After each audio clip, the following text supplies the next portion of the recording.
Okay, so my name is Mayameen Meftahi, and I'm the founder of Swansea Trauma Support, as Kath said. We support women affected by various forms of trauma, symptoms of PTSD and anxiety. But I, in particular, am specialised in violence against women. So this includes FGM, honour-based violence, forced marriage, hate crime, sex trafficking, just to list a few. So that's pretty intense, right? Yes. But with intensity, there's realness. And the problem that we have today is that being real equates to being vulnerable and to being weak. So this prevents us from talking about these things that actually are intense, unfortunately, and they are real. But every single one of us, as Shemaine has said, is we have a story, but we have to own that story. Some of these stories we can easily talk about, and some of them have to be revealed. Growing up myself with lifelong trauma, a childhood I wouldn't want to wish on anybody, and again, that's a whole other TEDx talk. I felt really vulnerable, and I grew up feeling very, very weak. But there was one thing that I held on to, and is that I was real. I was completely real to who I was, to who I wanted to be, and also to what I'd been through. And the thing is, what we don't do is we're always in comparison, you know. And one thing I learned as being an open book, personally I don't have a problem with it, but apparently lots of women do, is that we struggle to empower, you know, women struggle to empower women. And sometimes it's through their own instigation, but other times it's through fear, but also through comparison. We are constantly comparing ourselves to one another. The way we look, the way we dress, our size, our career, our success, even down to when we have children. I mean, the mothers in the room, please, how often are we comparing our children? Oh, so he's not walking yet. Mine was walking in the room. And I'm just like, yeah, he's not walking yet. Sorry. So we're just constantly comparing. Now, once we start being real to who we are, there is healthy comparison, because then we can grow. And as I grew, I started to learn that my wounds were worth it. And as Rumi says, the wound is where the light enters you. And so in 2009, I was extremely excited to be pregnant, my first child, a new mother. And the thing with being even pregnant is that we're not always real. And to be fair, I wouldn't have wanted to listen to the scary stories either. So apologies for those in the room who are about to hear a scary story. And so I was going through a very long, traumatic labour. Okay, and I see the nods, so I know we feel this. It's not easy. And after my labour, I was then being taken down to theatre to have my baby surgically removed. But unfortunately, the surgeon wasn't just removing my baby. He was incorrectly suturing me. He was butchering me. So I was left feeling violated, mutilated, and most of all, womanhood unrecognisable. So I spiralled into a very, very dark hole. And there was some growth, there was some hope. I had reconstructive surgery a year later. I was also left paralysed, so I was never know if I was ever going to walk again. Wasn't quite the bliss I was expecting pushing the pram down the walkway. So after a year of then having reconstructive surgery and a long process of physiotherapy, thankfully I learned to walk again. And you see, that's the difference between being real, because we like I said, we all have a story, okay? And there's just something about being real to who we are and being able to be open to who we are. Everyone's just looking at me like, whoa. Yeah.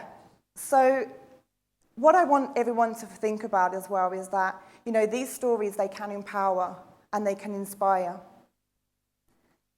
And so after a second traumatic event, I went on and embraced religion, just in case you hadn't already figured that one out. I wear it for fun. And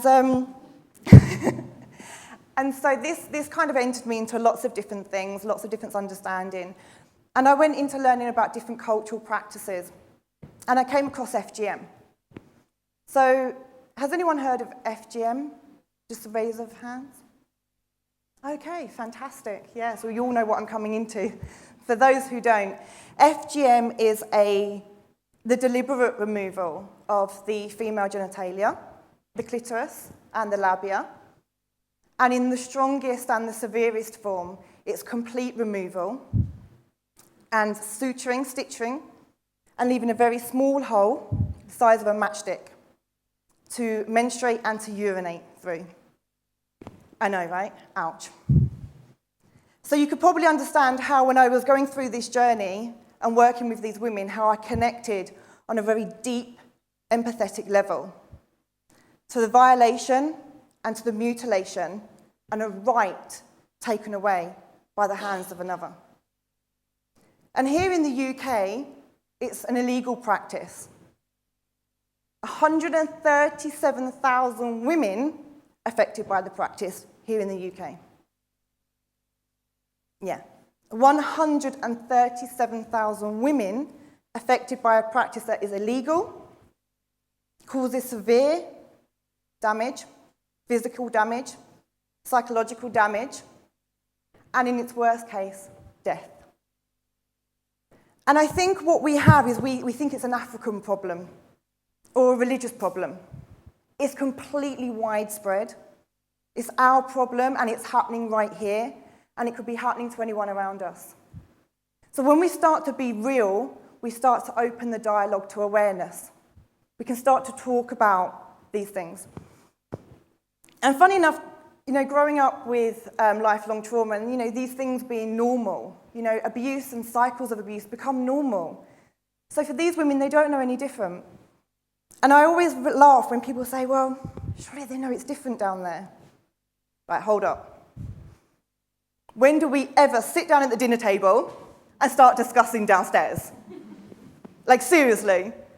That's probably the only one part of our bodies that we actually don't compare, right? We compare our weight, we compare our nose, our faces. Downstairs, that's not happening. But actually what we need to start doing is being real to these taboo, intense subjects. Because when we do, then we can empower and then we can inspire. Because they are not just victims and they are not just survivors. They are warrior women and they do inspire. And so when I met my warrior woman, she was extremely powerful. There was something about her that just mesmerized me. She was very, very young, and she was studying here in the UK. And she was so excited when she got the call to go back and visit family in Africa. Only it was about to become a holiday from hell. Being forced into marriage, as she screamed and she begged and she cried for it not to go ahead. There was absolutely no way that she was going to bring shame and humiliation on her family and an entire village. After being entered into the marriage, she served a purpose. She was put in a room, she was just a body.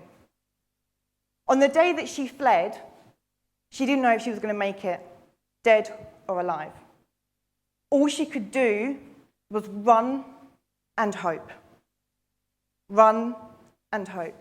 That he didn't catch her, and the family and the village didn't catch her. And so when she arrived back here in the UK, she was sent to Swansea. She was claiming asylum. She didn't know she was pregnant. I know. So she's a new mother-to-be. She's fleeing violence. She becomes an asylum. She's in her early 20s.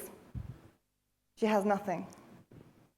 There was absolutely no question of a doubt that when I met her, I wasn't going to support her and advocate for her. And I think that's the beauty of being real. I'll never, ever forget sitting in the room. I was introduced to her. She didn't come to me with the organisation. I was literally introduced to her. And she was just like, and I was on a career break, by the way. I just had my baby, so I was like, right, career break, this works, too stressful, it's too intense. And I'm sitting in the coffee, and she said, does anyone understand FGM? I'm like, woof. Okay, I've got you, you're mine. You're going nowhere. And I was very, very, very thankful to be there when she gave birth and to hold the little baby. After a very long, traumatic labour, a very triggering labour, she held her beautiful baby girl. And because we'd worked together so strongly, we talked about the religious issues, we talked about everything to FGM. And she soon connected why she went through so much was because of FGM. So on that day, she made a pledge that she was not going to cut and circumcise, remove her child's female genitalia. Her grandmother, her mother, her sisters, and her were all cut from FGM. And she ended the generation with her daughter. Because every single one of us is a warrior. Every single one of us in here has a wound, right? But how do you manage that wound is how you're going to empower. When we just stop hiding and we start being real, and we stop comparing and we start sharing, then we can grow. Because as I always say, beautiful things can grow in the darkest of places. So please, let yourself be real. Let yourself grow. Because with growth comes hope. And with hope comes light. So be real and grow hope.